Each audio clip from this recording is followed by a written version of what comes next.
Now page number 22 C answer the following question. હવે તમે શરબત બનાવ્યું લક્ષ્મણે, એના પર તમારે ક્વેશ્ચનના આન્સર લખવાના છે. ફર્સ્ટ વન છે what did Lakshman use to mix sugar.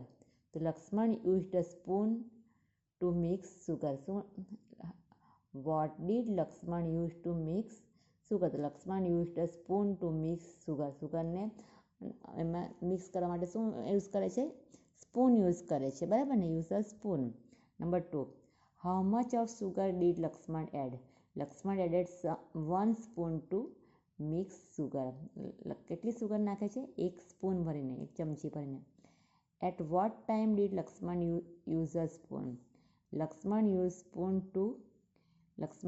Spoon to take out the seeds, to add sugar, to add salt and mix the sharbat. એટલા વખતે આનો સ્પૂનનો યુઝ કરે છે, બરાબર ને? What did Lakshman do after squeezing the lemon. After squeezing the lemon Lakshman took out the seeds from the ગ્લાસમાં squeezing કરી નાખે પછી ગ્લાસમાંથી તે અંદર બી પડેલા હોય તે કાઢી નાખે છે. Why did Lakshman add salt in two.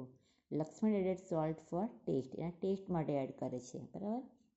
Now activity 7 read the process. Material half cut plastic jar, 2 screw, copper wire, 2 test tube, dry battery cell four or 6 volt battery and sulphuric acid. આટલું વસ્તુ જોઈએ છે materials આપણને બનાવવાનું છે. એના માટે procedure શું છે? Take a plastic jar, half cut as shown in the figure. અડધો કપ પેલો તમારે પ્લાસ્ટિકનો જાર લેવાનો, બરાબર. પછી make 2 holes at the bottom. નીચે બે હોલ પાડવાના, કાણા પાડવાના. Fit the holes with the screw. પછી ત્યાં સ્ક્રૂ ફિટ કરવાના. Remember there should not be any water leakage. ત્યાં વોટર લીકેજ થવું જોઈએ નહીં, ધ્યાન રાખવાનું. Join the outer end of the screw with a battery or a dry cell. Join the outer end of the screw. એ છે ને શું કરવાનું છે? ખીલીઓના બહારના છેડા બેટરી અથવા સેલ સાથે જોડવા. આ આપણું વોલ્ટમીટર છે, બરાબર ને? This is our voltmeter. Now fill half of the voltmeter with pure water.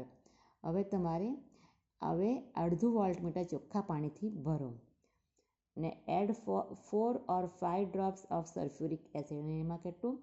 4 કે 5 ટીપા સલ્ફ્યુરિક એસિડના નાખવાના. The water will become a good conductor. પાણી વીજળીનું સારું વાહક બની જશે.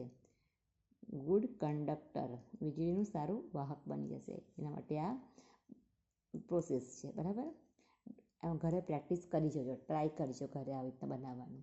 Okay, thank you.